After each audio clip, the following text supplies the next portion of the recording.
من به عنوان روانشناس هرچی معیار برای سلامت روان و هوش بالاتر بین بچه‌ها دیدم، همون چیزایی بوده که دقیقا خانواده‌ها باهاش مخالفن.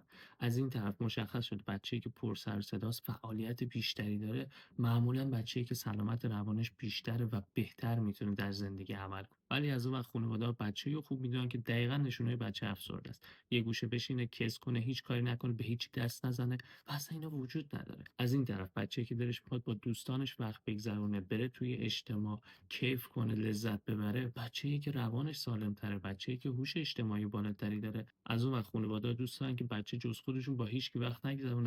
هر جا که اینا میگن بره، هر کاری که اینا میخوان انجام بده. از این بعد بچه‌هایی که دوست دارن مستقل بشن، راه خودشون رو برن، انتخاب رشته‌ای که خودشون دوست دارن انجام بدن، کاری که خودشون دوست دارن انتخاب کنن، بچه‌هایی که به مراتب قدرت تصمیم گیری بالاتری دارن و هوششون بالاتره.